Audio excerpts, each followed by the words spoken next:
Hey there, this is Jessica Sterling, the portrait and event photographer based here in Los Angeles.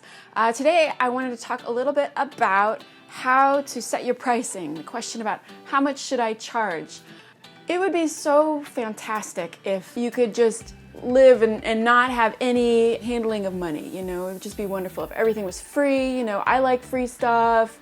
Everybody likes to get things for free, but you're a professional artist. That means that you need to get paid.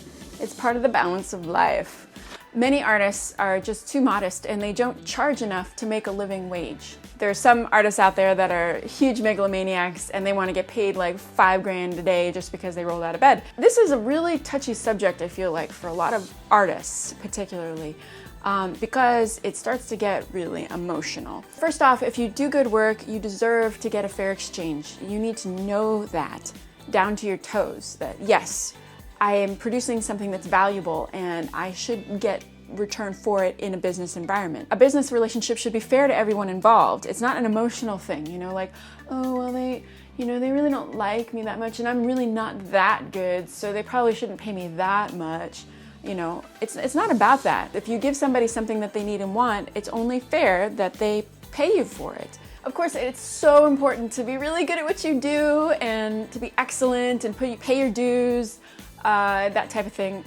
But you don't have to be a masochist about it and work 80-hour weeks and get paid what you should have earned by working 2 hours. It's ridiculous. You know, A, how can anybody survive like that? And B, you know, you have to have a little bit of attitude, you know, be a little bit of a pirate. Say, hey, you know, I did this. Yeah, I deserve some fair exchange, right?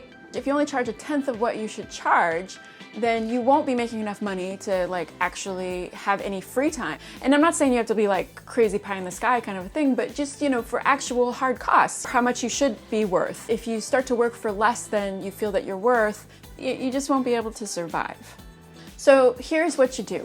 You find out what people charge in your area and you see if you match their level of awesomeness and experience and expertise. Smart thing to do is figure out how much things cost you to produce. You know, how many hours does it take to produce this particular product that I'm selling? You know, if you go to a job, there's travel time, there's preparation time, there's just picking up extra rental equipment or anything like that. So you factor all that in. Or if you have to, you know, pay somebody to help you with certain things like an assistant or retouching or anything like that. But obviously, you know, if you're a one-man band, you have to sort of factor it in. Like these are as if you were paying somebody to do those things for you. How much would all that be? And if you're the one who has to do them, how much do you want to get paid on an hourly rate?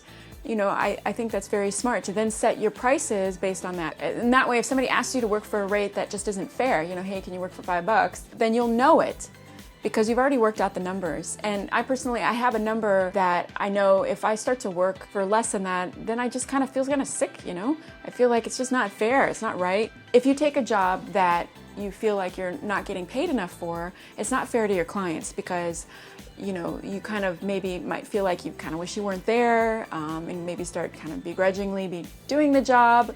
You know, you always have to do top level work too, so, you know, because you don't want somebody to see your shot and be like, oh, they're not that good, because they don't know that you only charge 1/3 of what you normally charge just to produce that. They'll just see this crappy picture. If you're gonna produce the product, you know you're gonna put in this amount of time, you have to charge for it so that way you feel like it's fair. If you take a job that's below your normal rate, you gotta just put your all into it anyway, no matter what, because that's what you agreed to do. That's just the basis. You agreed to do it, stick to it, and say, you know what, suck it. So that's my advice. Put your all into every job that you do, but be fair to yourself too. I hope that was helpful. Thanks for watching. Be sure to like, subscribe, and remember to get out and capture your own images of life. Thanks.